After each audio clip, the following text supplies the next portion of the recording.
picture is worth 1,000 words. Symbolic value, propaganda, or information tool.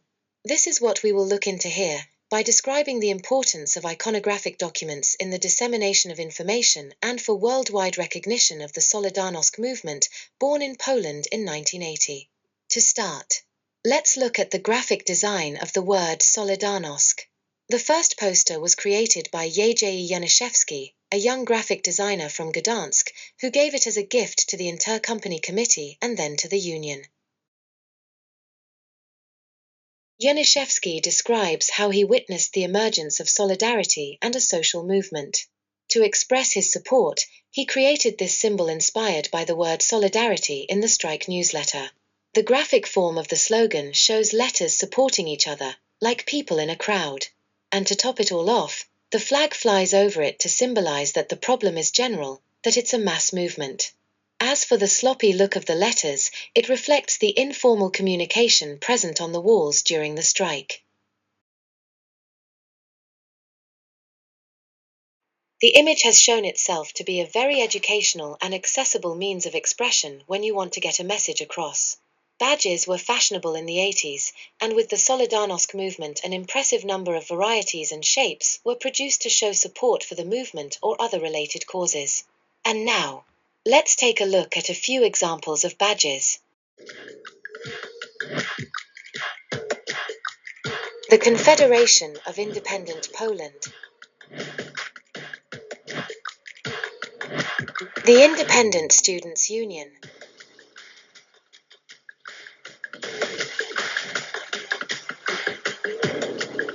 Fund for Free Actors. Freedom for Political Prisoners. And finally, a big heart in Polish, Solidarity with You.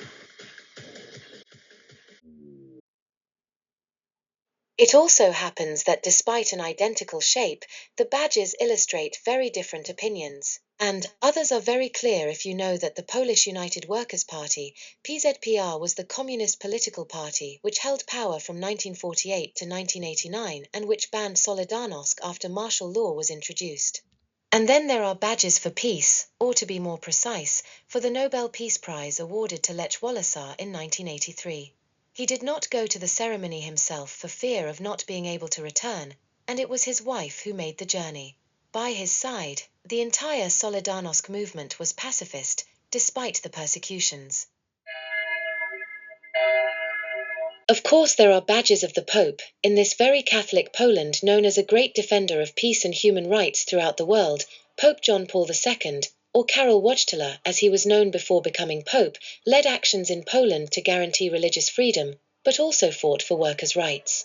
And in 1987, during his homily in Gdansk for the World of Work, he said, "There is no freedom without solidarity."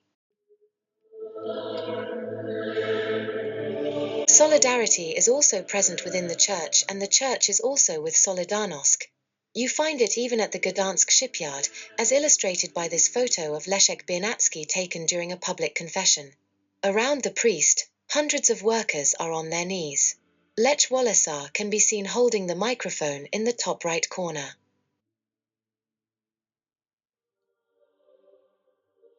Mother God is an integral part of Polish life, and this photograph by Leszek Biernacki shows us a very high wall with a banner reading, "Be with us, Mary," and underneath Solidarnosc.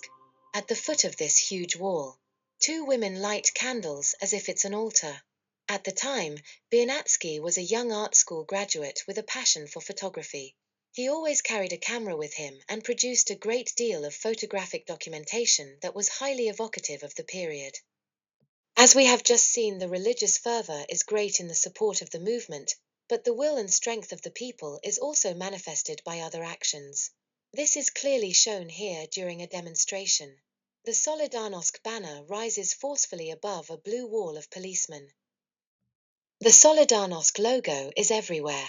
Here we can see it stamped on envelopes. And drawings show the lack of access to food.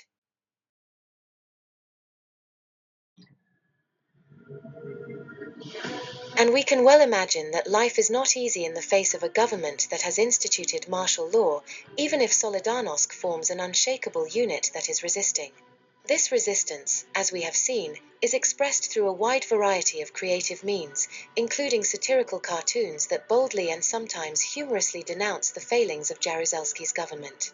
It's a way of ridiculing tyranny, but also of showing reality through satire and caricature. We will now take a look at some of Andrzej Krause's drawings, perhaps the most evocative of the period.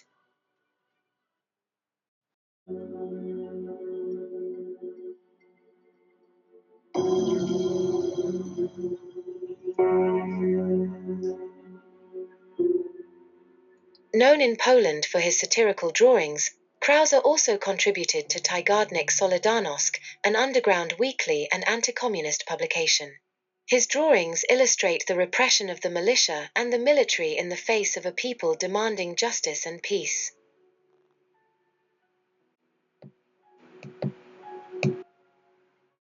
The poster is another means of expression, already widely used by the communist regime as a means of propaganda. Posters were also part of Solidarności's graphic campaign in the 1980s. They were often produced on a voluntary basis by artists and students.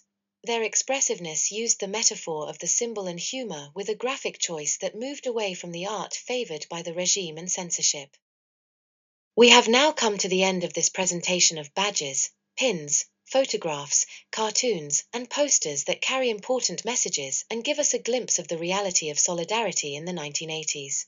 But if on this tour we have been looking at images and their symbolism, the work of historians helps to define their role in a historical context, so join us on solidarity1980.com.